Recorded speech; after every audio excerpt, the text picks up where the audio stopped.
This panel is the Ethics of Eating panel.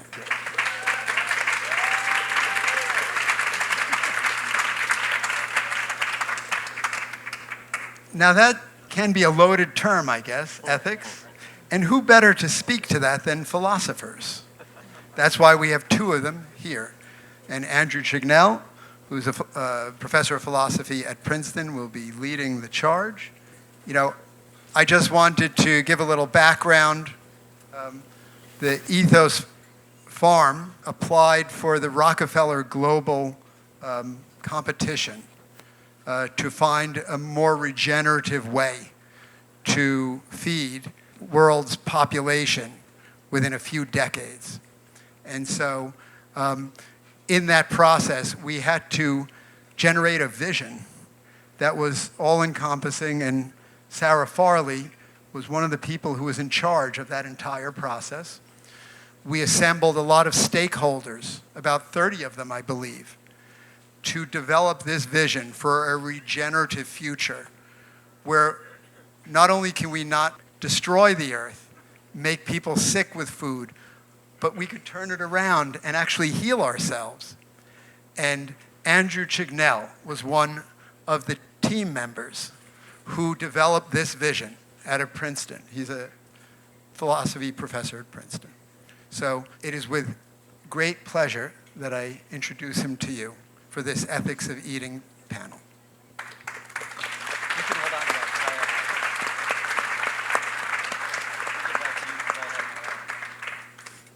Thank you, Dr. Weiss. Thanks for having me here and for hosting this panel. Thanks to all of you for coming under the climatic circumstances. We'll sweat it out here together in the tent.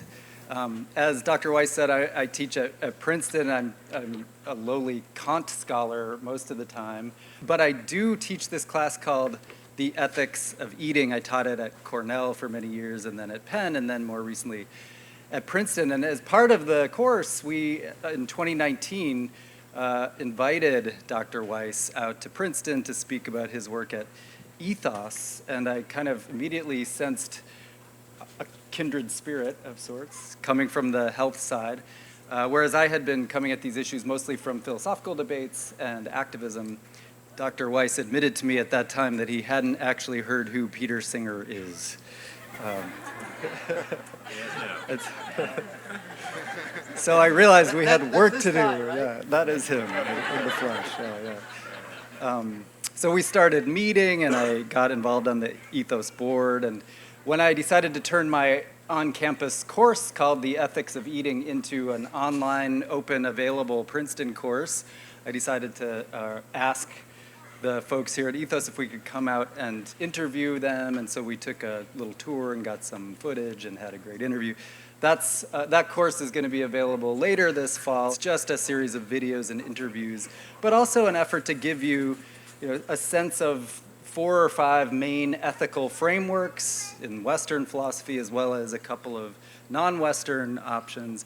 But to do that in conjunction with looking at some of the empirical and ethical dilemmas that arise out of the food system. And I think it's important, especially in this context where we're all friends and mostly on the same page, it's important to mention that these arguments go both directions. I mean, there's a lot to say on behalf of the Green Revolution and industrial agriculture and the way in which it scales and can feed the world. But there are also the downsides that we know about, the externalities, the health concerns, race and gender, food justice issues, industrial and academic politics around food. So the goal of that kind of course, or of the ethics of eating generally, is to try to figure out, what should we, from an ethical point of view, eat, consume, purchase, dispose of by way of food products. Some of my students don't realize that when they show up. So I don't know, maybe some people thought the ethics of eating was not about that, but rather, as some of my students have thought, that it's about etiquette or table manners. That's like, where do you put the third fork when you're doing so it's not about that. It is about ethics. And I just want to show you, just to give you a sample of one of the interviews we do, and also to give you a sense that there are arguments on all sides here, and you need a kind of 360-degree look. This is a food scientist at Cornell who gives a talk to my class called Why I Love Factory Farming. And he summarizes it for us here. Today we want to talk to you about your talk and presentation that you've given to our on-campus class, Why I Love Factory Farming, provocative title. So why don't I just ask you to introduce what you mean by factory farming and why you love it. Let's start with the why I love it, Okay. which is it works.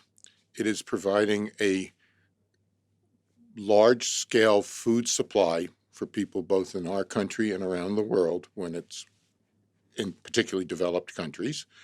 And it is efficient, it is sustainable, which is an important value. It is good animal welfare when done right. And certainly factory farming needs to continue to improve. There are issues you can raise that need to be addressed, but it's good animal welfare, it's good for the environment, it's better for public health and safety in most cases, for personal prevention of diseases and pathogens and so forth. If done right, again, it can have better labor conditions than some of the other forms of agriculture. And most importantly, it's also economic. So it meets all of the values that I think most people would hopefully consider important, and it does it in a very, very good way. By factory farming, I simply mean large-scale agriculture. Generally speaking, we focus it on animal agriculture. But in fact, crop growing can also be looked at as factory farming, but it doesn't have the same resonance. It generally also means that the animals are more indoors. And I consider that a benefit, not a drawback. So that's an industry voice and a prominent food scientist. We do have to listen to all sides here. We also, in the course of, obviously interview people like Professor Singer and Ron Weiss and board member T. Colin Campbell and vegan soul food chef Brian Terry, feminist animal activist Carol J. Adams, so lots of different voices. This discussion here is also going to be about the ethics of eating.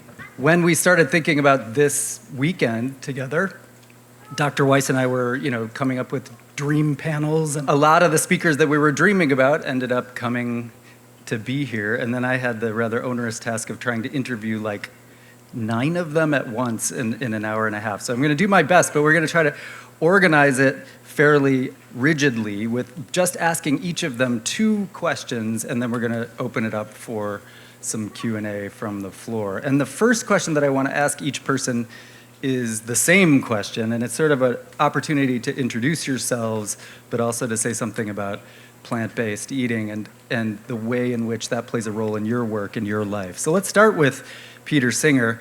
Peter, is plant-based eating the answer? And if so, what is the question? Well, the question that got me into plant-based eating was, how could we be justified in treating animals the way that they are treated to turn them into food for us, food that we don't need? Never mind about whether it's healthy or not, it's clear that we don't need it. We can nourish ourselves perfectly well without it at a minimum. And despite what your guest on that show said there, factory farming inherently abuses animals. It can't really help it. It's not the choice of the individual factory farmers. In a competitive market in which there is no adequate animal protection legislation, if they don't crowd their animals, if they don't breed animals which grow as fast as possible, even though that may introduce skeletal deformities and cause all kinds of pain and distress for them simply in existing, if they don't do that, then someone else will do it and will produce the animal products more cheaply, and they'll be out of business if they don't do it. So for me, that's what plant-based eating was the answer to. Stop the abuse of animals by undercutting the market for it. Now, of course, subsequently, so when I started this journey, that was 1970, so that was a long time ago, and I had never heard of climate change in 1970. Most people hadn't. So obviously there's another question now that it answers as well, and that is, how can we stop or at least reduce the chances of catastrophic climate change. And because meat production is a major contributor, it's bigger, for example, than the emissions from all of the cars on the planet. So it's a really big contributor. Plant-based eating is one way to give us a better chance of saving the planet. Thank you. You can clap. You're a consequentialist, a utilitarian. You think that what is the right thing to do is measured by the consequences it produces, and you measure consequences in terms of pleasure and suffering. And you've been criticized by some, more maybe radical vegan activists and thinkers for allowing that there are some ethically acceptable scenarios in which we could perform animal husbandry. So suppose we have pleasant surroundings, grass-fed animals, their needs are met, they're having a lot of pleasure and not much pain, their emissions are kept to a minimum, and then we slaughter them in a pain-free way, and maybe we replace that animal with another animal that's having just as much pleasure, if not more, so the total quantity of pleasure is remaining the same. Don't you have to say that this is ethically permitted or even ethically preferable, because then we also get to eat the animal and have the nutrition from it? So look, as my first answer indicated, I really think that factory farming, industrial raising of animals, is the great enemy. I think that that's the worst thing that we're doing. We're doing it on an absolutely vast scale. In this country alone, we're producing something like 9 billion chickens in factory farms every year. Globally, it's more like 70 billion. That's what I'm really concerned about. And if there are people who are trying to be conscientious about searching for animal products from animals who have really had good lives, been outside, not crowded indoors, and then killed without pain, which basically really means they have to be killed on the farm. It's not easy to transport them to a slaughterhouse and have them slaughtered there without pain. So it's pretty rare. It's rather a small scale thing. But if there are people who are conscientious enough to do that, I'm not going to say that that's wrong. It's as you suggested, Andrew, it's a complicated philosophical argument to say that bringing animals into existence, giving them good lives, and then killing them prematurely, that is harming them in comparison to not bringing them into existence at all. And that's why the question gets philosophically deep, because comparing existence and non-existence isn't always such an easy thing to do. So, that's why I did say that. I say it in the new edition of Animal Liberation Now. I discuss that there, and I do think that it's both philosophically justified. Not that I'm saying it's better, not that I want to support it, but that I don't think we should condemn and make enemies of the people who do that. I think the real enemies we know are the industrial farming system. So that's my stance on that. Good. So you see a really consistent utilitarian picture there that says, look, if the ultimate result is more pleasure than pain, then it's ethically acceptable. Let's turn to, wow, it's about to rain. Let's turn, as we can, to Rich Roll, who is here next to Peter. Rich, you haven't spoken yet, so maybe by way of introduction to yourself, could you tell us, is plant-based eating the answer, and if so, what is the question? Nothing like being asked a deep philosophical question right after the world's greatest living moral philosopher answers it. I'm set up to fail, Peter. To me, I'll start with the question, and I think the question really is, how do we live a meaningful, purpose-driven life and do it in a way that causes the least amount of harm, produces the most amount of love, and is as sustainable as it possibly can be, with the understanding that just by living on Earth, we are creating downstream negative consequences because we are consuming mammals, right? I mean, we are mammals ourselves who must consume in order to live. Is plant-based eating, is the plant-based lifestyle the answer? I don't know that I could say that definitively, but when I think about how one can very easily and accessibly pursue a life that is more sustainable, more compassionate, and is participating in the solution of combating, facing, navigating the existential crisis that is the climate crisis that we're all contending with, eating a plant-based lifestyle is a pretty easy lift for all of us. We can grumble about, oh, but I like to eat this and I like to eat that, But in truth, and I know this is a very friendly audience here, it really isn't that hard. And once you've sort of mastered a few aspects of it, you realize it's pretty simple to weave it seamlessly into your lifestyle without breaking the bank, without it taking up too much time. And what's magical about this lifestyle, it's almost as if the creator created it just so, because this lifestyle is not only perhaps the most agreeable way to nourish ourselves and sidestep the chronic diseases that are unfortunately and unnecessarily debilitating and killing millions of people across the world every single day. It's also a way to live more compassionately, to opt out of the factory farming infrastructure, and to vote with our dollars for a more sustainable future for ourselves and for future generations. Okay.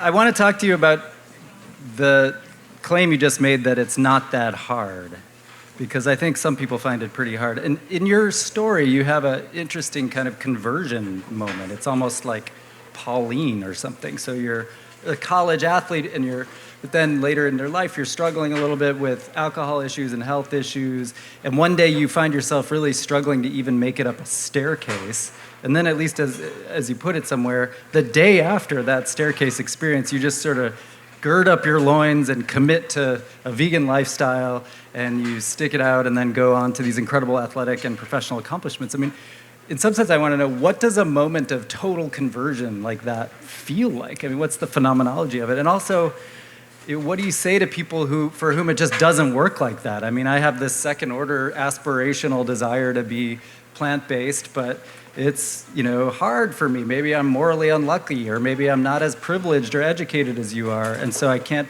somehow keep the motivation going. Sure.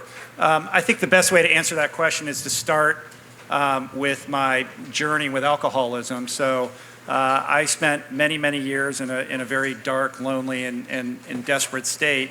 And at age 31, had the good fortune of waking up hungover one day and realizing enough was enough, and I wanted to save my life, and I was ready and willing. Willing is the most important word, to not only do something different, to accept help, but actually put that help into motion. And in my case, I ended up in a treatment center for a very long time, and then after that in 12-step programs that provided me with these new tools for how to live my life. But I bring that up because it was a very specific day in which I made a decision to do something different that completely transformed everything about my life. And in the years following that, and a decade later, not a day goes by where I don't reflect upon how powerful that decision was, because had I waited a day or decided I'll do it tomorrow, I may never have gotten sober. I may not be alive today. So I do believe in the power of making those types of decisions, and I believe in the power of line in the sand moments. So many years later, when I was turning 40 and I had that staircase episode that you referred to, I was in very poor health. I hadn't been taking care of myself. I was putting a lot of those alcoholic tendencies into my food choices, eating what I call a window diet. That's when you drive your car up to a fine dining establishment, roll the window down, and they hand you the food. That's my favorite diet. Meanwhile, I was having a bit of an existential crisis from a philosophical perspective about how I was pursuing my life. I was pursuing my life in a very traditional way, like go to the good school, get the good job, go to law school, get into the law firm, get on the partnership track, all of that. The implicit promise, of course, being that if you do all of these things, you will not only be financially stable, but you will be happy. And I was realizing that I was profoundly unhappy. And that unhappiness was percolating up and kind of collided with this health scare that I had that evening to create yet another moment of willingness. And I think because I had had that experience 10 years prior of making that decision to get sober, I had some history and experience with the power of those types of moments. So when I was visited once again with such a moment, I had the ability to recognize it for what it was and to understand that the potential energy of those moments don't last very long. They are quickly squandered unless you jump on them and do something. And that's why I was able in that moment to say, okay, I have that feeling again. This is another one of those moments. I don't know why, but I need to do something, and I need to do something specific and immediate. And that's what led me on this trajectory, this journey with food and lifestyle and fitness and the like. But I want to make it clear that I'm also an extreme personality. Like, I operate well with black and whites and, kind of line in the sand type of dynamic scenarios. And I recognize and understand and compassionate to the fact that most people aren't like that. And so I'm not advising or saying to anybody that this is how you should make changes in your life. I'm saying if you are visited with some kind of suffering or a pain point, to pay attention to that, because it is a teacher and it does hold, a kernel of truth or a potential energy or, a source of inspiration that you should really honor and recognize, and perhaps, use it, leverage it to make a different choice. But short of that, you don't have to be in pain, you don't have to be sick, you don't have to experience any of these things to make a change. The better, positive change for yourself choice is always available. It's easier when you're in pain and your back is up against the wall, but in any given moment, today you're gonna make 10,000 choices before you go to bed. Like, can you have the presence of mind? Can you be present enough with yourself? Can you honor yourself and respect yourself enough to make that better choice when you have the opportunity to say, I want this food, not that food? Can you summon the courage to do that? Making those tiny little changes, swapping out the dairy in your morning coffee for oat milk, something like that, do that for a while. Master it until it's second nature, until you're not even thinking about it anymore. You feel good. You did something on behalf of yourself. You honored yourself. Move on to the next thing. Build upon that. I'm a big believer in momentum. And truly, we all like to talk about big, dramatic, sweeping changes that seem to be made overnight that change people's lives. But every real, lasting, sustainable change that I've actually made and that I've seen manifest in other people is the result of those just infinitesimal actions that we take every single day anonymously without somebody patting us on the back, that we do on behalf of ourselves, or we do it because it's in accordance with a core value that we hold. That is how you move the needle, and that's how you change your lifestyle in a way where it has staying power, where it has sustainability, where it's not something that's tied to a goal or a deadline or a date on the calendar. Because what we're trying to do is change our lives for the better for the long haul. We can all lose weight here and there and put it back on, but what are we really doing? What are our values? Do our actions align with our values? We're all going to do this imperfectly, but I think when we practice that and we bring a certain level of intentional awareness to it, that is how you make those changes that will truly change your life in time. It's particularly hard with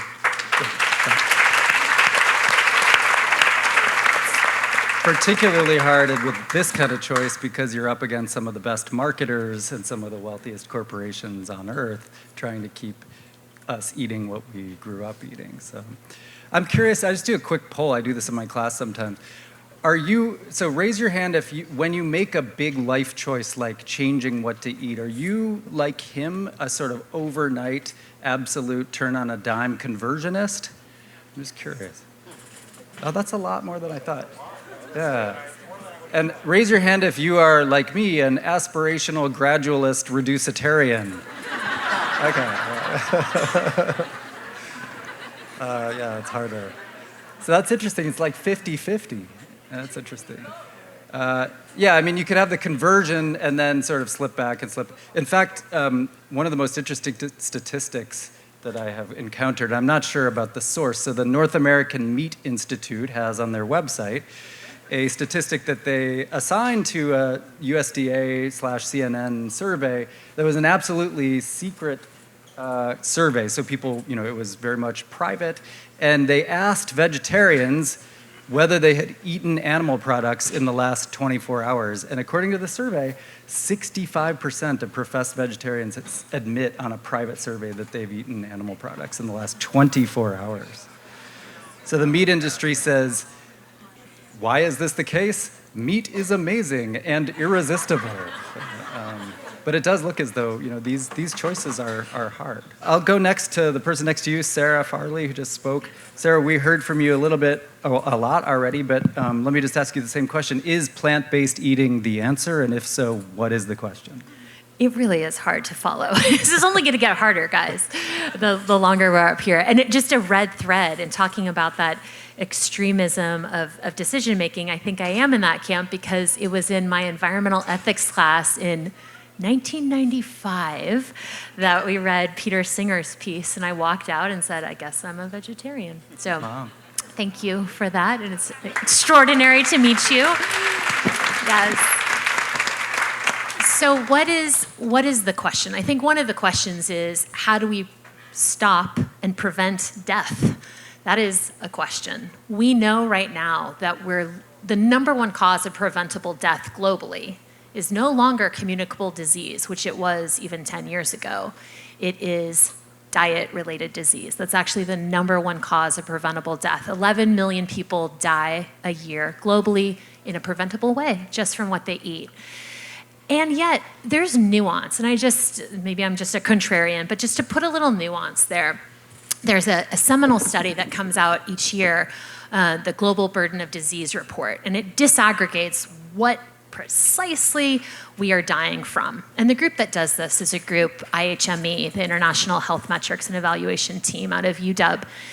And when you actually look at the things we eat or don't eat and what corresponds to cause of death, actually the number one is overconsumption of salt. Wow. In terms of the direct line between the foods that come in our bodies and what is attributable to death. Number two is underconsumption of whole grains. So it's just a warning call for all of us that live either a vegan, a vegetarian, even a flexitarian lifestyle, is the nuance matters. And I think that's, again, why Ethos Farm is so important, because it's this marriage of thinking about the production and what that means for the quality of food, but also thinking about plants alone. There's no single one ingredient you put in our body that is definitively sustainable or definitively nutritious if you adulterate it in some way. It depends on how you grew it, depends on the soil health, depends on the pesticides, depends on the fertilizer, depends how you prepare that food.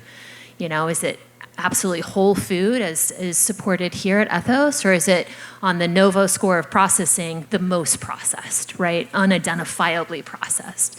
So we need to attend to that, even as we answer this question of plant-based eating being such a source of optimism for preventable death. But I think the other question we can grapple with is, if plant-based eating is the answer, there's also a question of how do we help restore biodiversity, our planet, and nature through our food system. There is no question, land degradation, the driver of land degradation is our food system, and the biggest driver of land degradation is livestock and animal agriculture. So if that's something you care about, an answer could be plant-based eating, or going there as much as you can. Last point on this, when thinking about plant-based diet, I think it's interesting to kind of visualize the word plant in your head, add an E, plant to planet diet. What's the planet diet we can all embrace? In fact, a wonderful organization, WWF, has something called a planet diet calculator. You can go in, you can say, I'm a vegan, I'm a vegetarian, I live in Tanzania, I live in the United States.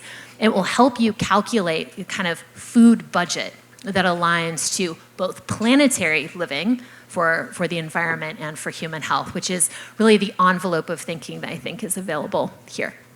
Okay, great. Thank you. I want to provoke us again a little bit with food scientist Joe Regenstein. So we have another video from my course that, if we could play now, would then sort of set the stage for the next question I want to ask you. The critique of the middle of the road position, the Michael Pollan position or the Joel Salatin position, is that it's going to cost more, it's not scalable, and it ends up with us using more resources and thereby allowing maybe the global poor to suffer even more than they do. That's the main. That's part of my argument, and a recognition as we try to get these countries to a developed stage that they will be drawing on these same resources, and we have more people. And one of the challenges in agriculture is, do we or do we not have enough food for the people of the world today? It can be argued. Do we have the right food? Is it in the right places? Some of it's distribution. Some of it is it what people will eat? But at best, we're going to be 9.5 billion people. And that means more housing, more roads, more schools, more houses of worship, etc. And that land often comes from what is agricultural land. And so we have more people to feed with less resources to actually do it, because water will also become more dear as we have to deal with these things. And so we need to use science and technology to do these things and to try and go organic or local or natural or whatever you want is like tying your hands behind your back and saying, now solve the problem, without all the resources that you can do to solve it. And that, to me, in the end, becomes unacceptable and becomes very self-centered anthropomorphism of the worst kind, which is appealing to me at the expense of others. So I feel like I can hear some of our students screaming at the screen and saying, what does he mean by efficiency? How is he measuring efficiency? Isn't the industry producing the studies that are telling him that it's more efficient?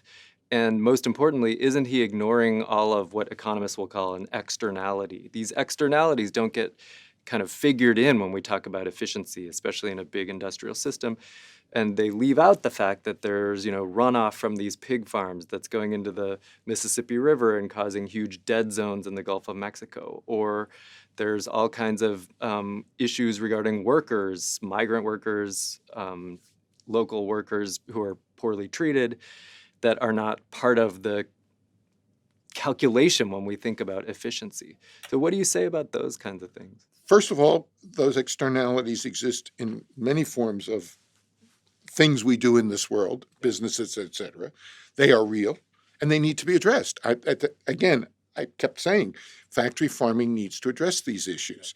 I mean, to me, the waste of manure is twofold. One is, as it's currently done, it is too often a pollutant, yet it's a tremendous resource. From how are you going to fertilize organic plots for those who want to spend all that extra money? It is the fertilizer. It can be used for biogas, and it's beginning to be used as a resource for other uses. It's a tremendous resource. I jokingly, and it's probably still going to be a joke for many years, say someday we will raise pigs and cows for their manure and take the meat and the milk as a byproduct. So there's no excuse for that. The over-fertilization, the overuse of pesticides. I'm not opposed to pesticide. It's the overuse.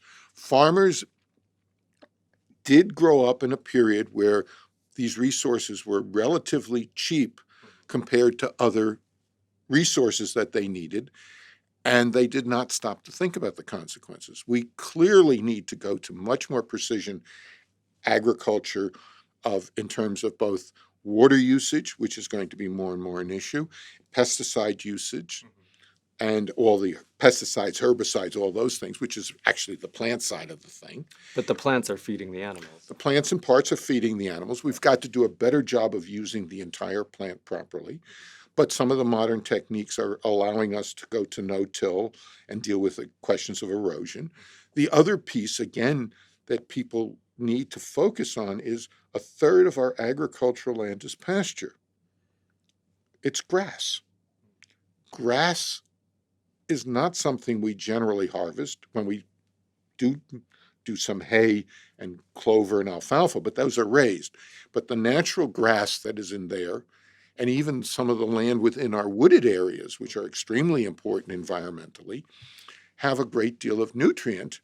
The only people who can process that nutrient are ruminants.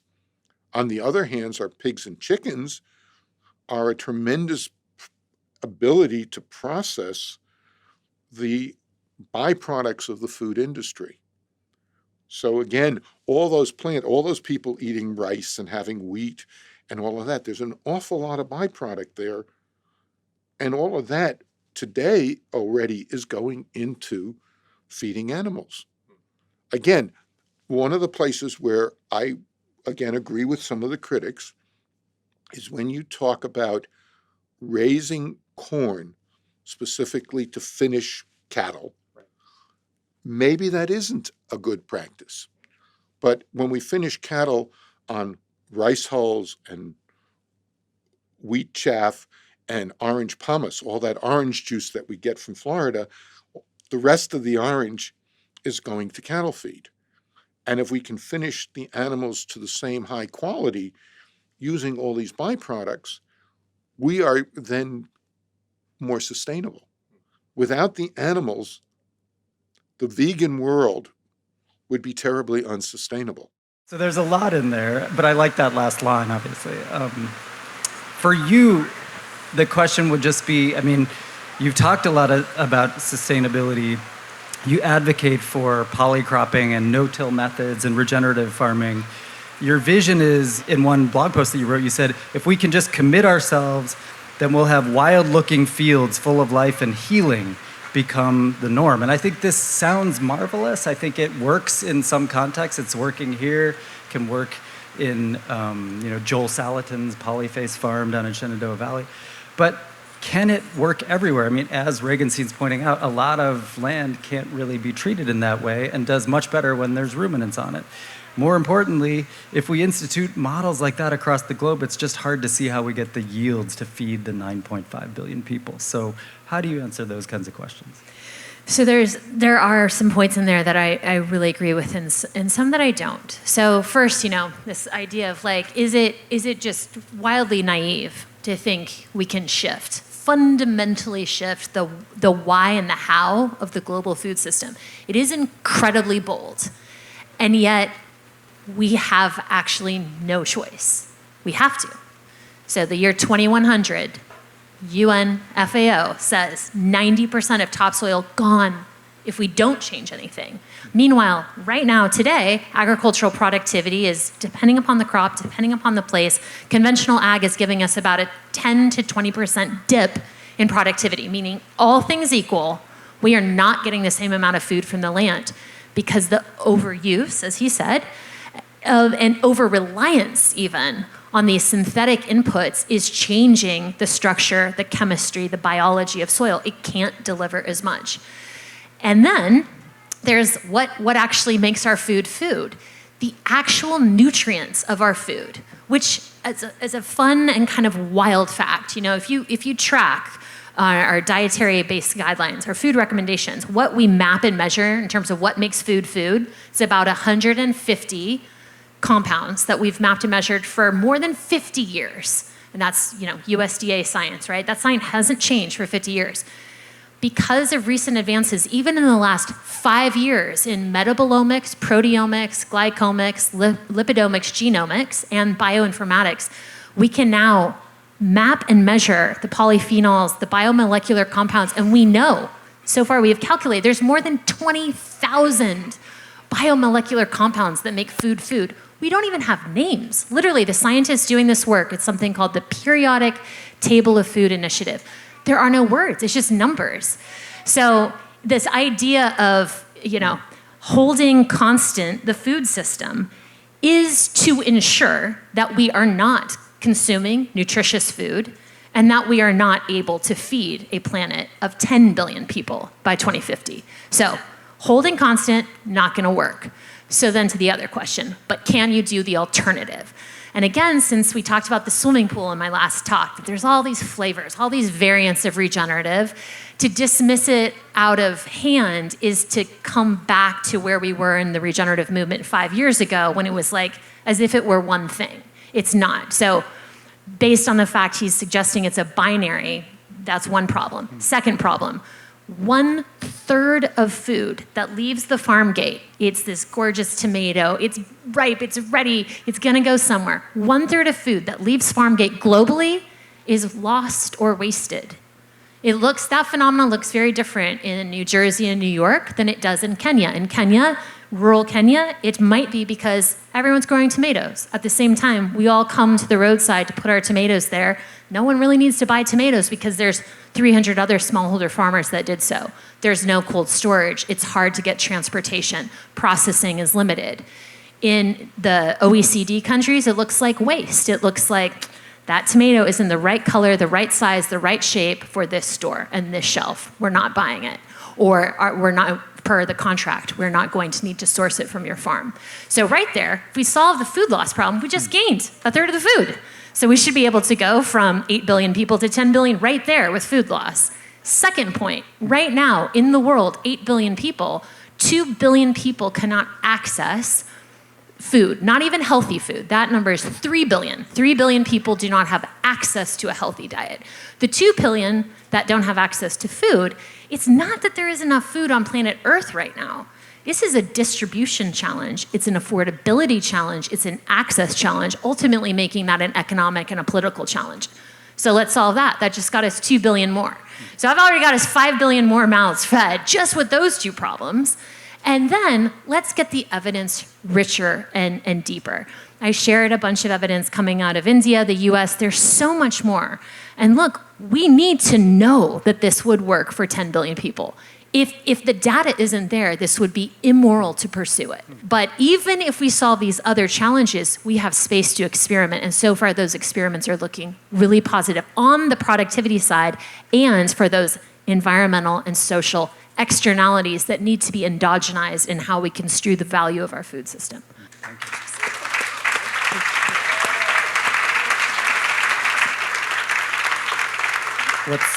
What is really exciting about this debate and also difficult for philosophers is that there's a lot of empirical data involved. And so it's really great to have people who know things on the ground as well as food scientists like Greg and Steve. I'm going to skip over and go to Dr. Weiss because his question's kind of similar. It's a nice transition to some of the other ones I want to ask. Do you want to ask that first question, or does everyone know who you are and why plant-based eating is the answer? Okay, spoiler alert. So I do believe plant-based eating is the answer. And the question would be, why is food medicine? Or how is food medicine? It is the medicine in all of its forms exists in the eating of plants. As I covered in the talk a little while ago, when I entered medical school, I was just confronted immediately with the question of disease and disease burden, and that there was no direct solution to alleviating this disease burden, but doctors and myself, being a student doctor, would be taught to manage the disease. We would be disease managers.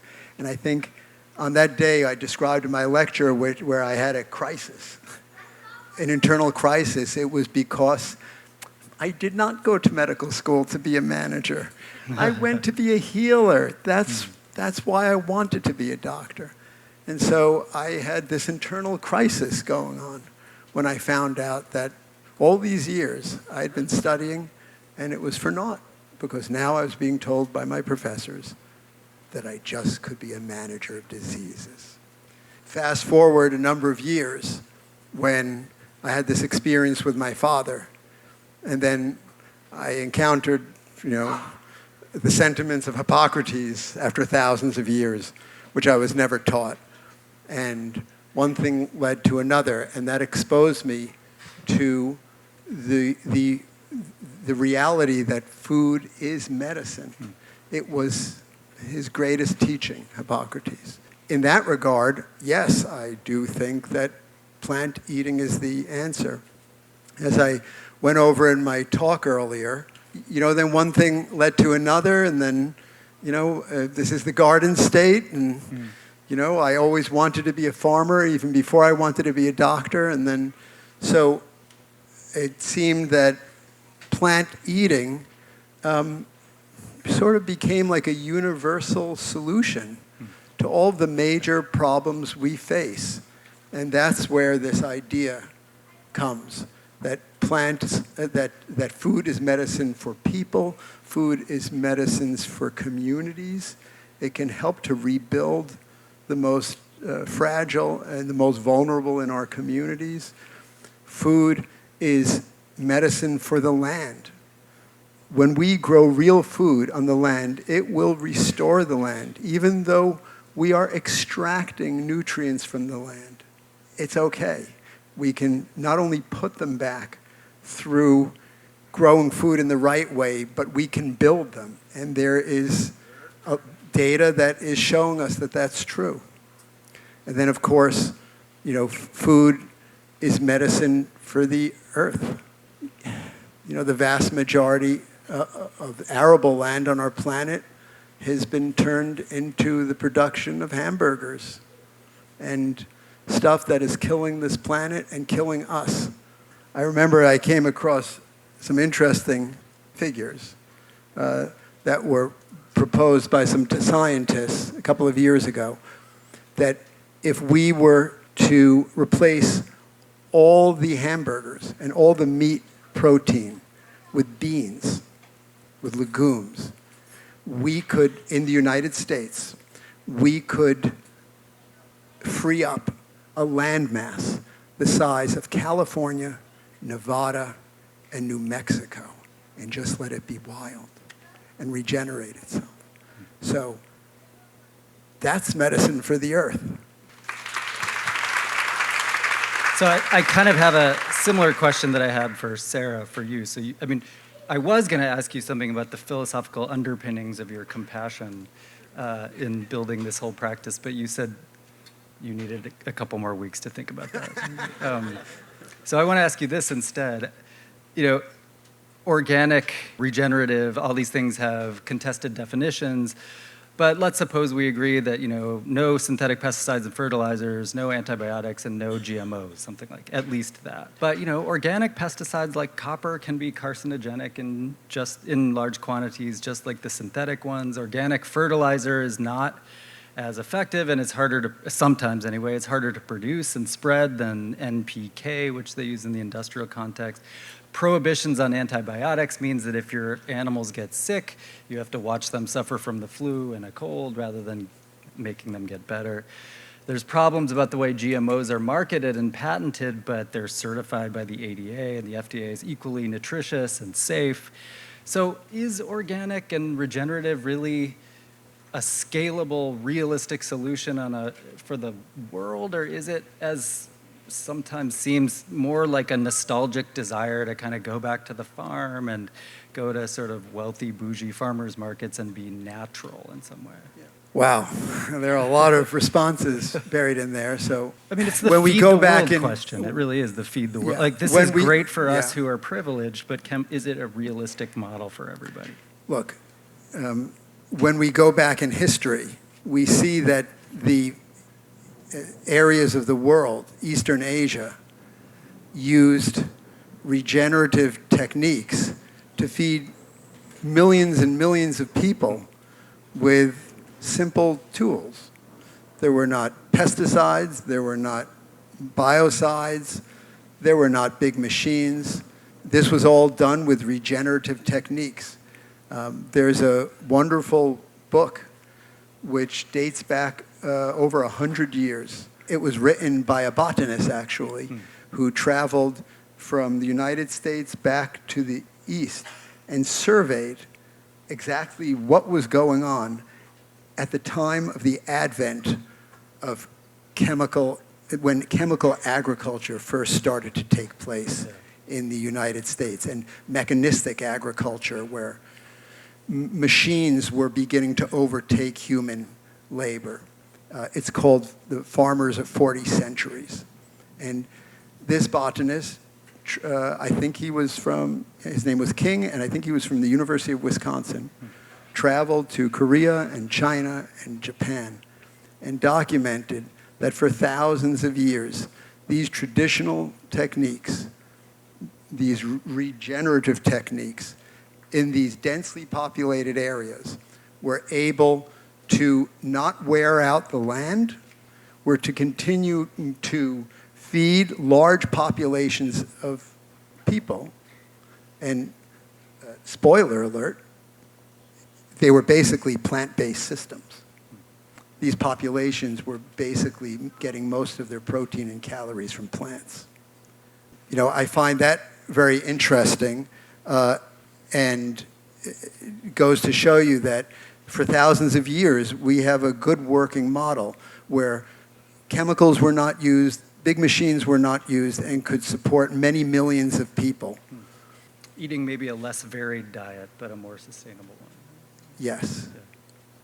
I think addressing some of the other questions you alluded to, a prohibition on antibiotics means that an organic farmer has to watch his animals suffer from colds and flus without being able to help them. So he can get an organic label, but when you look at it as a food for medicine approach, even eating organic meats and animal proteins is harmful to us. So just do away with the animals altogether. Yeah. You know, there was a comment there about copper, for example, organic pesticides being carcinogenic and are not perhaps demonstrably more healthy than standard conventional pesticides. The answer is, I think, in a completely balanced ecosystem, we shouldn't be killing. We should be supporting life. And our farmers here, they go about the practice of growing food by supporting and building ecosystems, diversity in ecosystems. And when you do that, you don't have to worry about finding killing agents to wipe out your enemies. I can tell you as a medical doctor, a good example of this in a very, very complex ecosystem is our own human gut microbiome in our colons. Right? I have had patients who have developed resistant Clostridium difficile, which is a life-threatening bacterial infection. In this day and age, this organism, which is a spore-forming organism, once it gets a hold of you, it can take over your colon and kill you. And because of the vast usage of antibiotics in conventional agriculture, the strains of Clostridium difficile now are becoming more and more resistant to the antibiotics which we try to give in the hospital to help these people. And so in many patients, we have just run out of antibiotics to kill this abnormal bacterial infection in the colon. We figured out the answer is diversity. It's because we have no more antibiotics to use. Yeah. This patient will die if we don't give them diversity. How do we give them diversity? We take stool from a healthy person where there are good bacteria and just put it into the colon via an enema. And all of a sudden, we didn't do anything to kill off that Clostridium difficile bacteria.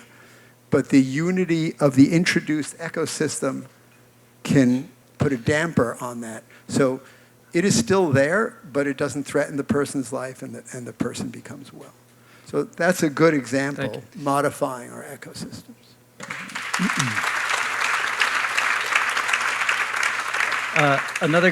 As Cameron said, another good thing about not having animals on this farm is that there'd be even more flies surrounding the panel. Let's move back over to Dr. Columbus Batiste. So you spoke this morning already, and we heard an amazing talk. But let me just ask you, is plant-based eating the answer? And if so, what is the question? Yes, no surprise. The question is, what is the answer to the healthcare crisis in America? So I'm a simple I'm a plumber. That's it. I'm not a philosopher. I'm a plumber of the heart is all that I am. So keeping things very simply put, we understand the power of nutrition, and specifically a whole food plant-based nutrition.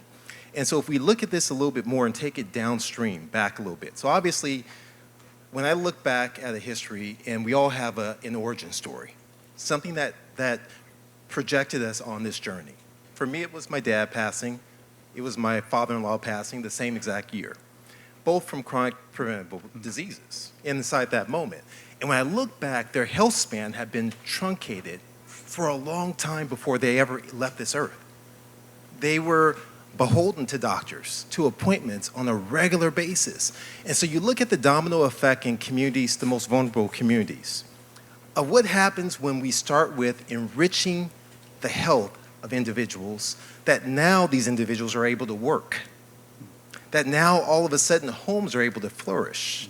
That now all of a sudden now there's taxes inside of that bracket for homes as well as for education. That now we're able to feed the kids food, plant-rich foods, that we know the power of nutrition for kids in school to help their educational academic achievement. So now all of a sudden we begin this whole process that we're changing generations in a moment. That when we look at the most lung individuals around the world, they have generations that are present in the household.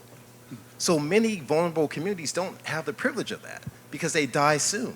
But here's the worst part. They die soon, and even what money they've made, they don't even reap the rewards of it.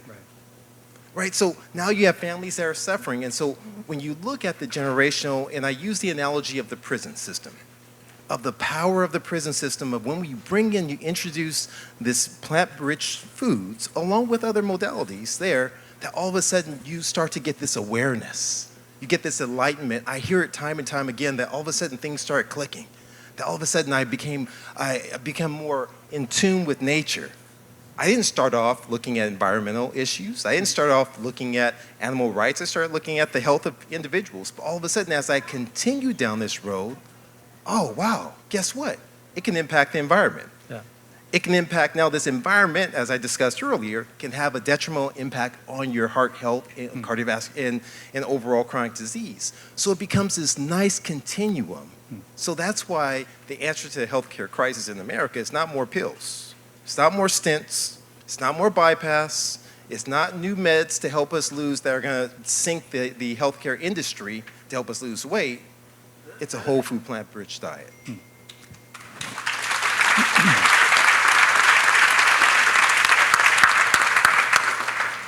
So I want to ask you a question that came up last year at this event and see what you have to say. Some members of the Ethos board, like Caldwell Esselstyn and T. Colin Campbell, have made provocative claims about what a plant-based whole food diet can do for you. Things like stopping heart disease, ending diabetes, Colin Campbell will say turning off cancer, and there's been some debate about that. And in ethics, we also ask the question, are these really one-size-fits-all answers? Is it really everyone should live a certain way, or is it sometimes, different virtues manifested in different kinds of people, different kinds of background? You've talked about different demographics. This person who came up last year at Joel Furman's talk, maybe some of you remember this, maybe that person's here. And he looked trim and fit, and he was athletic. He wasn't aggressive. And he said, I was obese and very sick for a long time, and then about a year and a half ago or so, I started on a combination of, and it was like the keto diet and the paleo diet or something like that. I have lost a huge amount of weight. I feel stronger and more alert. Most importantly, my cardiologist said that my heart is in the greatest shape of my adult life. I don't remember what Joel Furman said, but my question is, what would you say? I mean, is there a one-size-fits-all, even on the health side of this, in addition to the ethics? Let me start at the latter, what I would say directly to the patient first. And what I would say is short-term gain, long-term pain. You may see the rapid weight loss. You may see some resolution of some of the markers that are there. Why? Because maybe you move off of the garbage, the chips, the sodas, all the other aspects there. But when we're looking at what is your real question that you're asking in terms of achieving a true health, the data is irrefutable as it relates to that component. And so I would start there about what are you investing in that future. Now, as it relates to really just in a general sense about is there a one size that fits all, from the clinician in me, it says always that everyone presents differently. Right. And that I may see you, God forbid, in my cath lab, and it's like, well, how is he in my cath lab? How is he having a heart attack? There's no way.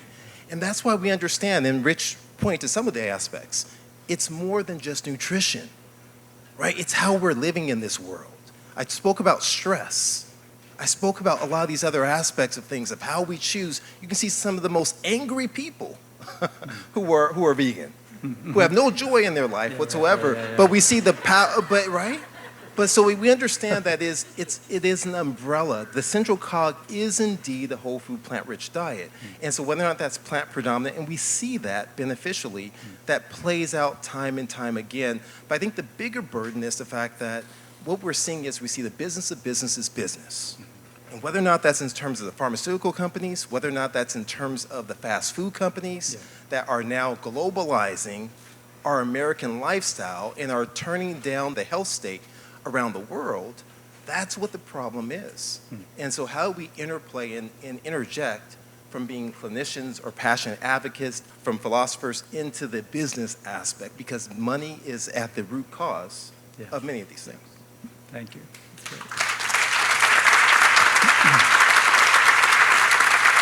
So I'll move to Ayesha and Dean Sherzai here. Ayesha, by way of introducing yourself and your work, please tell us, is plant-based eating the answer? And if so, what is the question? So I'm a neurologist and a scientist, which basically means that I work in a clinic and a hospital and the emergency room to assess patients with neurological diseases, a range of neurological diseases, but mostly stroke and dementia, which means when people lose their memories and their cognitions and they're not able to do their activities of daily living. Both of us do. So in our line of work as neurologists, usually when they present with a situation or a condition, for example, somebody comes in with memory disorders, the thought is it just happened. Oh, I just started having some memory problems. But when you look at the science and when you look at all the studies that have been done when it comes to the brain, it doesn't happen then. There is a time lag of about 10, 20, 30 years where the pathology continuously brews in our body and in our brain, and then it ends up to a point where the brain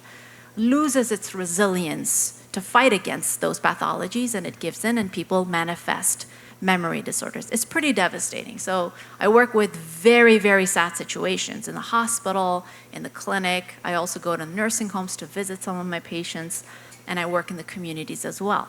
And in my line of work, from the decades of work that a lot of great scientists have done, when you look at brain health, everything we do every single day affects this marvelous organ. And at the end of the day, it's not just another organ. It's not like your heart or kidney. Sorry, cardiologists and nephrologists.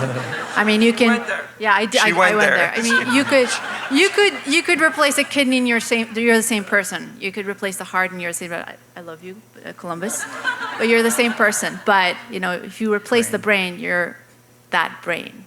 So your brain is you. It's your experience. It's your lens of how you see each other.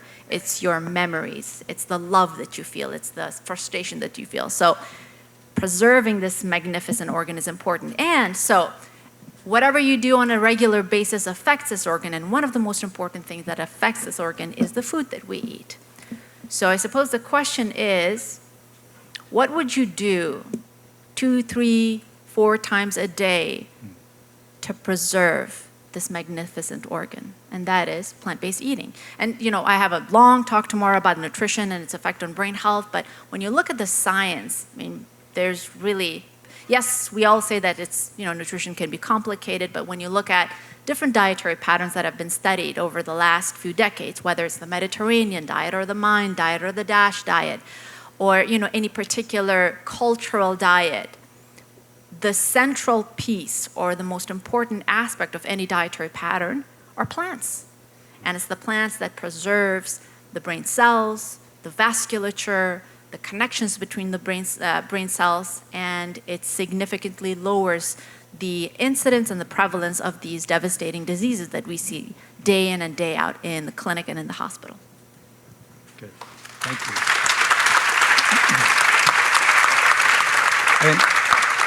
I think it's my role here seems to be the sort of Socratic skeptic. So I'm always trying to raise these questions to you know, make the debate salient. But so I want to raise a question in response to what you just said, and Dean, or you can answer. I had a colleague at Cornell when I was teaching there who was a nutrition scientist, and rejected a lot of the sorts of things that we're all agreeing about here, and I would argue with her. And in the end, she said something like, nutrition is not so much a science, it's more of an art.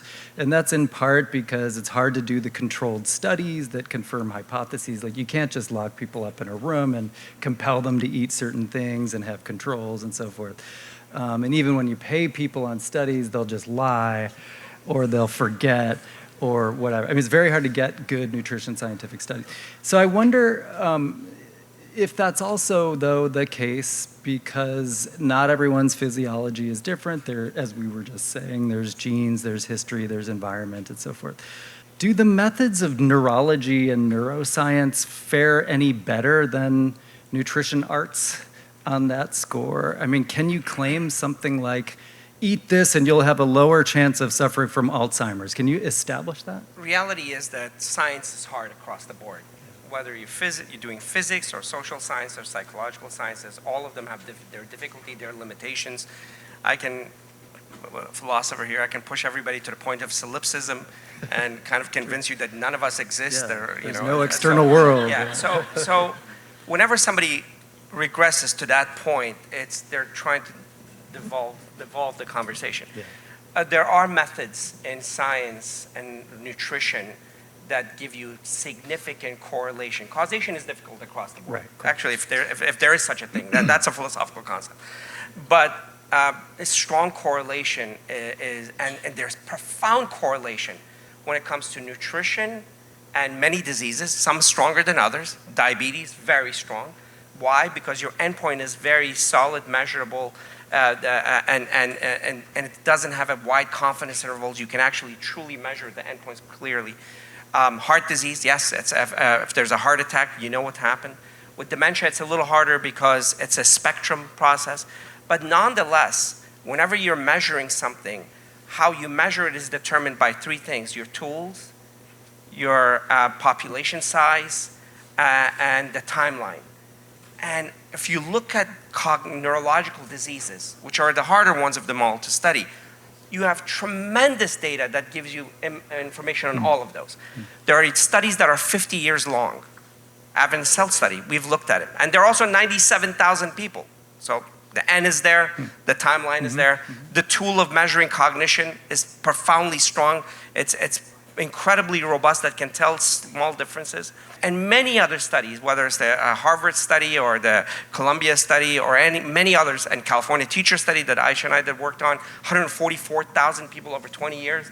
So all of that exists. There's tremendous data that shows that whether you look at that population size, timeline, or tool, the data that shows that stroke is tremendously affected by a plant-based diet as comparison to even healthy diets, other omnivore diets. The data is there. Same thing with dementias of all types, especially vascular dementia, especially Alzheimer's dementia. So I think that argument is a non sequitur because it doesn't address the reality of the concept, which is, how do you study anything? And do you have the tools to study the thing in itself? Not to sound like Descartes, yeah, but Kant, yes. So it's critical to know that there's plenty of data that shows that as much as 90%, and now that's an extrapolation, but it's a pretty reasonable extrapolation of Alzheimer's and especially vascular dementia can be prevented if lifestyle factors are started early enough. So that should be your answer to your friend and tell them to have a salad. And I also wanted to add, so if the friend from Cornell wasn't very impressed about the data that we have on nutrition, seat belts were established based on correlative data. Yeah, we didn't do We never really, fight against that. Or smoking. We never had any randomized clinical trials for smoking, but yet we accept that it's not. I mean, she's a professor in nutrition science, so in some sense she was part of the discipline, but she was being self-critical about some of its limitations. But your answer I'm hearing is something like, look, you can be skeptical about anything, even the external world, but insofar as we're not playing that game, we've got really good data and really good science here. Tremendous data. Yeah. Great, thank you.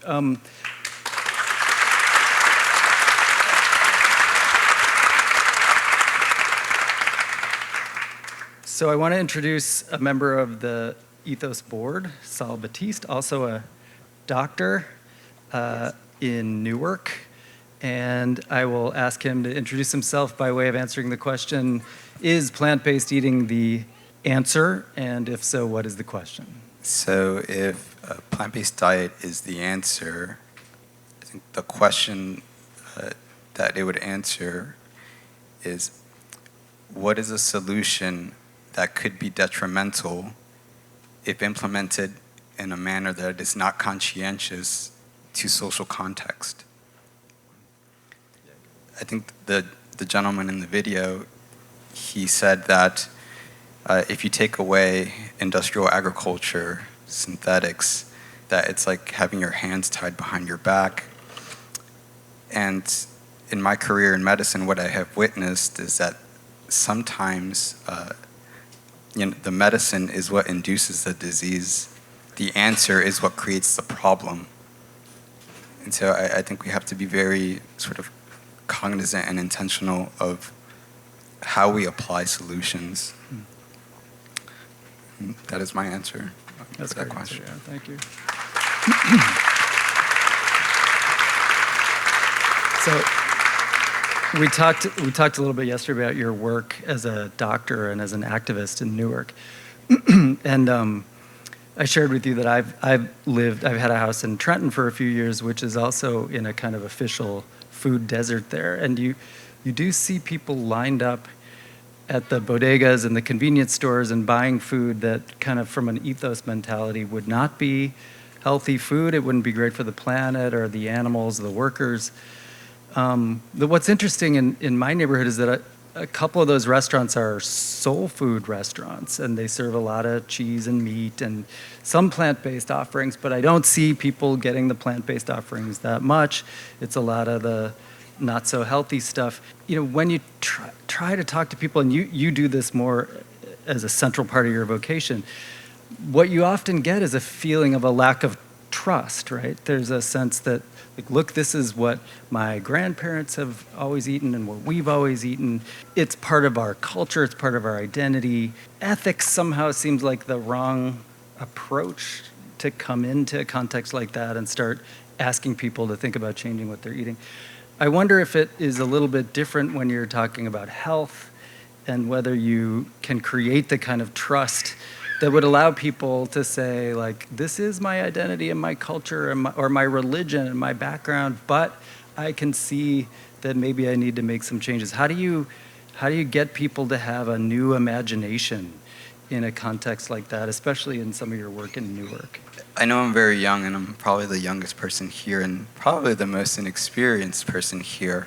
Disease, if I looked at it like a math equation, disease is a function of society and biology.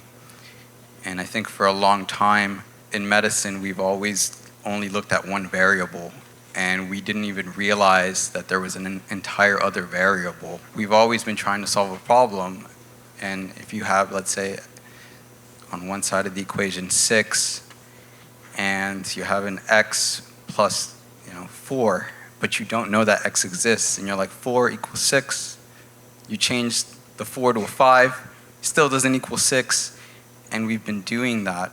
What I'm trying to say is that the social aspect is, we have to consider it, and I'll give you a very good example. I think vaccine hesitancy with COVID, and I know that's something very controversial. The problem wasn't that, hey, we have to talk to people and explain vaccines to them and have them understand the science. The problem was a social factor, meaning that there was a lack of trust. There was a lack of trust in medicine as an institution. And we really needed to get, what is the root cause of that problem? And so we just approached it from a sort of like informational, biomedical understanding, and that's what we need to communicate. What I would say is to the audience and to my colleagues and to everyone, we understood this a very long time ago, in the 1840s, 1940s, even a paper that I read from 1977. The cause of disease is not only medical, but social as well. And so the answer must be social as well as medical. And that comes from Rudolf Virchow, who is the father of pathology in 1848. So I will leave you with that, and thank you for giving me the opportunity to speak and join this wonderful panel. Thank you. Yeah. Add something? I think this question was, to me, to us, I think it's the most important one, because what happens is a lot of time the movement becomes codified, solidified, calcified into certain aspects, salt, oil, meat, cheese, but not the spirit of the thing. And in doing so, it becomes blind to everybody else. And in doing so, it becomes the other. And in doing so, it actually kills itself before it ever grows into something meaningful. Leadership of the 21st century is listening. And that's what CBPR, community-based participatory research, which is what we do, is the first thing you do when you want to connect to another community, and you can connect to any community, because you know what? Human beings have connections. They could be as different as you can imagine, but there are commonalities. And you have to find those commonalities, and you can build connections of food among that commonalities, connections of plant-based eating in that commonality. But that doesn't happen without listening, and doesn't happen when you come top down with an edict of it's this way or no way. And you don't say it's this way or no way, but the zeal with which you approach your way is no way. So it's, one thing that I would beg, and I think I'm going to be very unpopular, but that's been the nature of my existence, is that the plant-based world, if they want to make a difference, they have to listen and find commonalities and not become an edict, a solid ball of things that divide us, that if you don't eat the salt this much, you are no longer in this group. That's not only going to damage us, that doesn't even give you access to the other. We're always going to gather in these little gatherings and talk to each other, never getting beyond these tents. Yeah. So the first part of leadership is listening to other and find that commonality that binds the plant-based side of us to every community in the world. Yeah, that's interesting.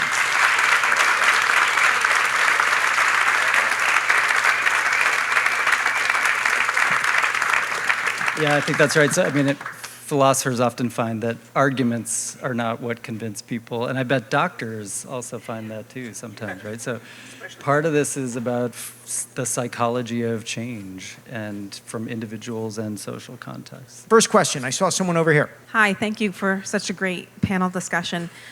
What is the incentivization of getting change when 11 million people are dying from these chronic diseases, which, although, is that an incentive if we're already not going to be able to feed our population in 20 years? What's the incentive of getting them to live longer? Like, how do we create the change to get people to pay attention to this if living longer is actually going to create a larger burden? I'm happy to jump in because I felt your eyes looking at me with that 11 million. But so much expertise, so I'll keep it really short.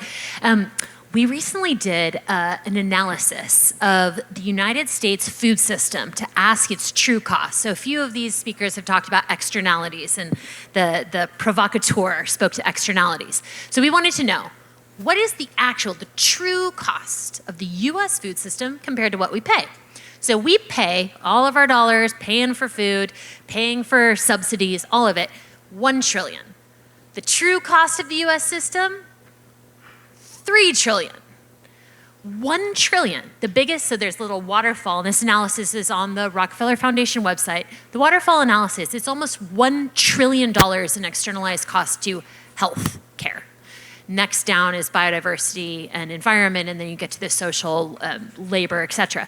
So while these arguments are really hard to make at cabinet level to say just Food and Drug Administration or a Department of Agriculture, at the highest level, at the federal government level, this has gotten tremendous attention, like the Office of Management and Budget, because it means we're paying that price tag. We're not paying it through food, but it is a price tag nonetheless. So, like, what's the incentive? The incentive is to bring down that true cost of the food system. So if you could do that, you could then redirect $2 trillion, that's a lot of money, toward jobs, creating greater well-being for senior living. I mean, there's so much you could do with it, but I think this true cost analysis as a way to get policymaker attention for the wrong pocket problem, which is those paying the price of the problem aren't the ones that are responsible for the problem. True cost analysis is, I think, becoming a really powerful weapon in the fight to get policymaker attention. But I'm sure there's other angles. I just wonder when we talk about scale, if permaculture has been included in these studies, because when you grow in a guild vertically, the farms I visited, the amount of food that you can grow vertically when you mimic the forest and have ground cover bush and a canopy is tremendous. And there are also people, there's a film actually on agroforestry. My friend told me during COVID, people were coming to her white pine and getting the needles and making tea that's high in vitamin C, rose hips. The Native Americans had a very varied diet. So I just wonder what research has been done with permaculture. This is all nice and good, farming without chemicals and farming without heavy machines that crush the earth, but can it feed all of the people? We don't have large-scale working models of permaculture, that permaculture can feed large groups of people. I guess you could say that in ancient days, in North America, the native peoples, a lot of the ways they were fed were through permaculture, right? Through integrated systems in forests, and the Lenape of this land would selectively cultivate or encourage different kinds of plants to grow so that they were always had a food bank in the wild without necessarily planting it, successively every season. At this time, I'm not aware of a large-scale working model in permaculture that can feed these in this way. The large-scale models historically that we have were the ones that I mentioned, and those were in East Asia, and that's why that book is so important, where millions and millions of people were fed with small farmers using traditional techniques, and they were very successful for 4,000 years. Can I just add a comment? Because the two questions we've had so far both make the assumption that the world doesn't grow enough food to feed itself, or won't when the population grows a little.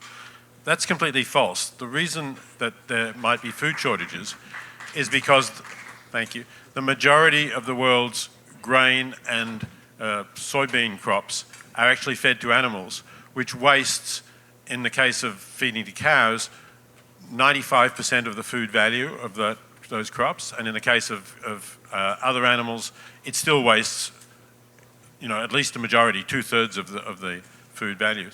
So, people sometimes say, when I say I'm a vegetarian or vegan, and they say, what do you get protein? I say, well, I include tofu among the things that I eat. And they say, oh, but I wouldn't want to eat tofu because it's made from soy, and they're cutting down the rainforest of the Amazon to grow soy. What they don't know is that 70% of the world's soy crop is fed to animals. So, they think, oh, I'm better because I'm eating beef or pork or whatever it is, but it's nonsense. They're actually consuming far more. It's a small minority of the world's soy production. So, we really do grow enough. It's just that we waste it, not just in the sort of short-term food waste that Sarah talked about, but also just through churning it through animals.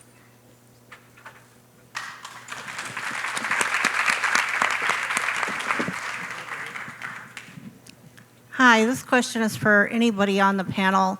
So we talk about the disparities and the people who can't afford the food, and I work a lot voluntarily with these populations doing giveaways and such. And what I find is it's not a lack of food, and not even a lack of healthy food sometimes. The people can't get to where the food is. You have to bring the food to the people. Recently, they cut people's food stamps drastically. I know some people who are getting $16 a month to live off of, and you can use your stamps at farmers markets now. And I'm wondering if anybody is doing any advocacy to increase the amount that people are actually getting for food. Yeah, so I'm not aware of ongoing current advocacy for it. It's something that's long overdue because you bring up a more social issue in terms of the context. So not only from a standpoint of just the cost to purchase, but also even during COVID, we saw the issue in terms of delivery, carrying the number of bags on public transportation. We see there's so many different issues that are there, and it gets us back to this mass production that drives the cost down in the subsidies, that now with that $16, I figure I can feed my family with the window menu or the window restaurants, and I can bring home several bags of burgers and fries. And so it still speaks to a larger issue that's there that has to be addressed. And I'll be honest, so there's a lot of strong work that's happening at places like Physicians Committee for Responsible Medicine to strongly lobby for things of that sort. And I think on the individual level, I don't know how many people are in attendance right now, but the biggest driver of why we can vote right now is with our dollars. 20 years ago, there were no plant-based foods inside every single grocery store around. They didn't do it because of out of just this sort of ethical consciousness. They did it because the business of business is business, because there was a reimbursement and that there was a demand for it. If we shift our demand and where we spend our dollars, that on the individual level can help spur on the political change.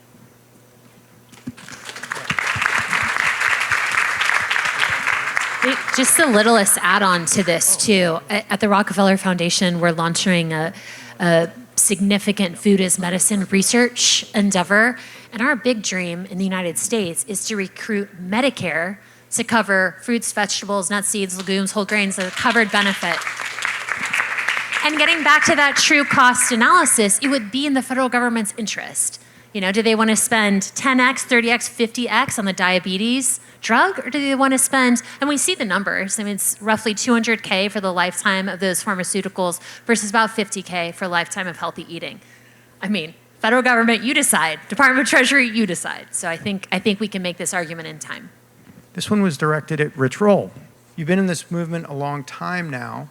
What are your feelings? Are you optimistic about the ability of eating and living this way to improve the world? Great question. Yes, I've been living this lifestyle for 16, coming on 17 years, so not as long as some people up here. Like this getting like much longer. Overall, yes, I'm very optimistic. Over the course of the past almost 2 decades, I've seen incredible change and progress in terms of mainstream receptivity to the ideas that you're hearing about here today. I'm super encouraged by that.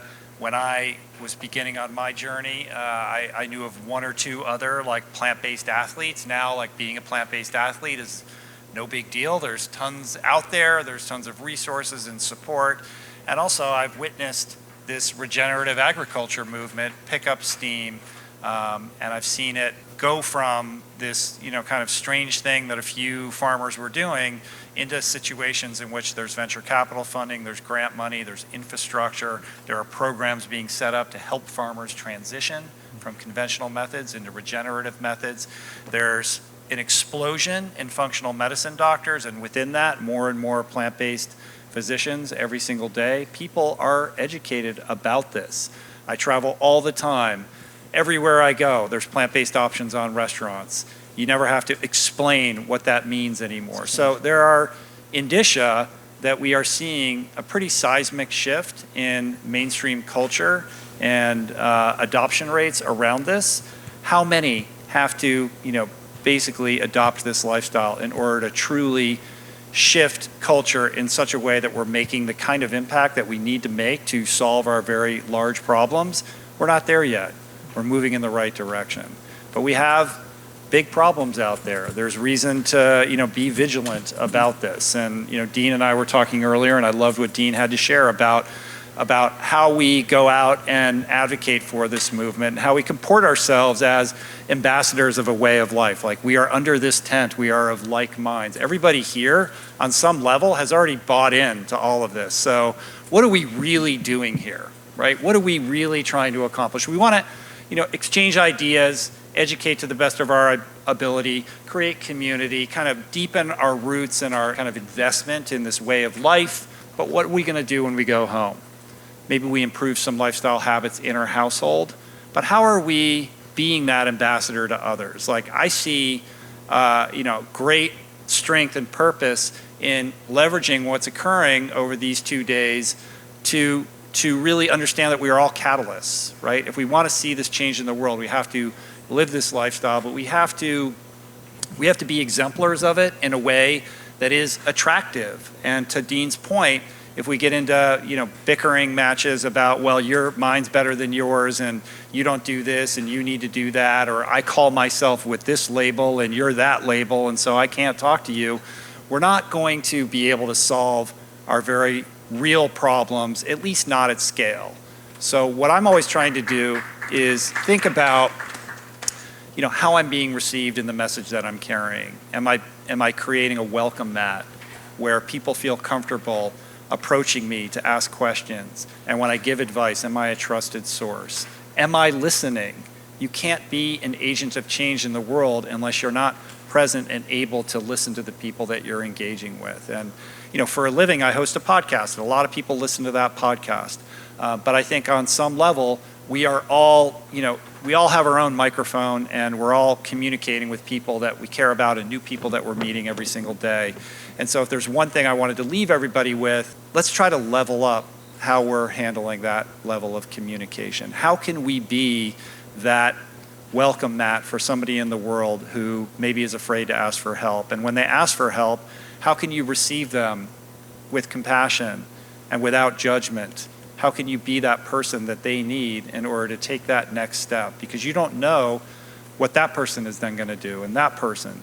So it's easy to play the victim or feel like we don't have power because the business of business is business and we're just average people here sitting under a tent. But we all have tremendous power, and we need to take responsibility for that power and deploy that power in the most kind of mindful way we can, because we don't have a lot of time and our problems are very real. I am hopeful, I am optimistic, but that comes with the responsibility that we all share and need to shoulder in order to really create the positive change that I think we can all agree we'd like to see.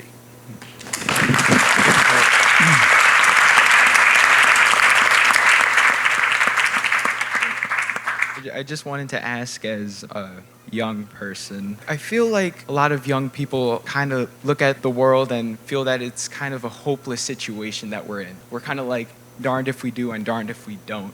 So like, how do we show that's not the case? How do we get more young people involved, and undo some of the brainwashing with commercials, like McDonald's commercials and all this other kind of stuff, and actually bring community when the closest thing my generation has known is like social media, So one, I appreciate you and I appreciate the question. That's a phenomenal question. And I think you said the answer, I believe, at the end of your question. I think that you have to actually use what you are passionate about. And so whether or not you're passionate about, you're coming from your vantage point. And so social media has proven itself to be such a powerful tool that can have seismic shifts and reverberations in terms of culture and what begins to happen.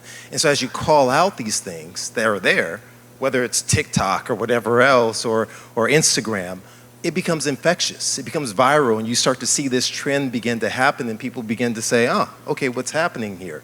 And I think that's how movements really begin. That's the beginning. That's something that may be simple as a start. And then I think you continue to kind of push and you grow and you begin to evolve, as all of us have done. We didn't start where we're at right now. We've evolved into where we're at right now. We're going to continue to evolve as we grow in terms of being passionate. So good job. I'll chime in as a relatively young person. I'm not as young as you, young man, but just being transparent.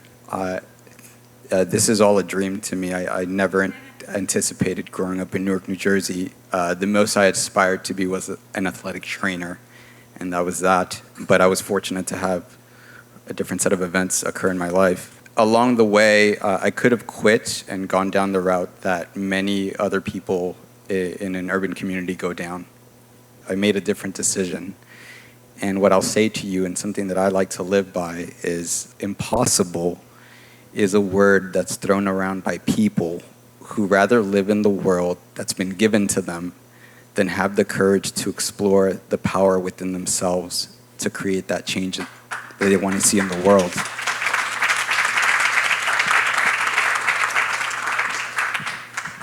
And for me, I try to live by that by being in my community, preaching this message, trying to create change within academic institutions, community-based organizations. So you don't have to have letters after your name. You don't have to be someone super famous or anything. You can start just with your peers, and you can be a change agent and a catalyst just amongst your peers, and continue that in each phase of your life and career. So you can get started right now, bud. All right, last question. Sorry. Can I just add one thing on that, just from the other end of the age spectrum? You know, I've lived long enough to see a lot of changes that have happened that you might think would never have happened. You know, when I went to parties your age, I would come home, my clothes would smell badly of cigarette smoke. I never smoked, but everybody in the room was smoking so much that, you know, it would stink. So, you know, that's completely gone. You would never have thought it was going to go. Look at attitudes to same-sex relationships. You would never have thought 50 years ago that these things would even be decriminalized, let alone that they would be recognized as marriage. There are incredible changes that can happen if there's enough people who push for them. And this can change with plant-based eating as well. This is such an important concept, especially from a young person. I think there's tremendous hope. And this next statement is going to sound controversial. I'm not seeking controversy. TikTok is the greatest invention. I'll tell you what that means. The most sticky thing in the universe, I mean that metaphorically, is reason and meaningful arguments that cannot be, negated. 500 years ago, it would take somebody, some philosopher, to write something, and then 10 people would read it. It would take 200 years, and then 200 years later, Jefferson would translate it. It took a long time. Right now, TikTok is full of junk, 99.9%. But guess what? I don't mean just TikTok, social media, methods of dispersing reason, methods of dispersing the very thing that this brain is made of, which is logical sequences that come closer to proximity to the truth, are out there. Lots of garbage, but there's nothing stickier than reason. And that's what makes me hopeful. Because that 1% or 0.1% that makes the argument, and they make it in the most innovative way, different way, reflecting on other people's saying, and it comes to the surface, it outweighs all of the other 99.9% of garbage.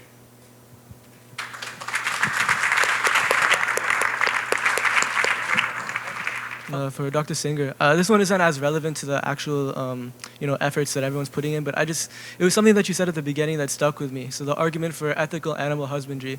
So the framework that you're arguing in, which is the utilitarian pleasure-pain framework, I fully abide by that. I think I'm a person that thinks that every social decision should be made to maximize pleasure, minimize pain. So my question to you is,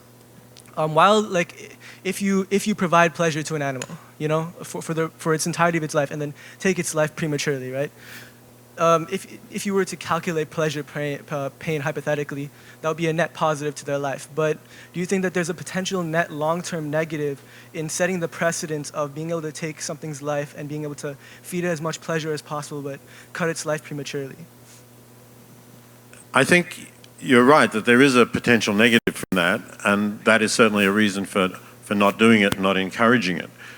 So if we ever get to the point where people have largely treated animals as they ought to be treated, recognizing their pains as counting seriously and their pleasures as counting, if we get to that point where we don't have this vast industry that exists in killing animals that have had miserable lives, then I think it would be time to try to move to a higher level of ethics, if you like, where we also say, even if they've had good lives, we're not going to kill them and eat them, because that will still count against treating them seriously in their interests.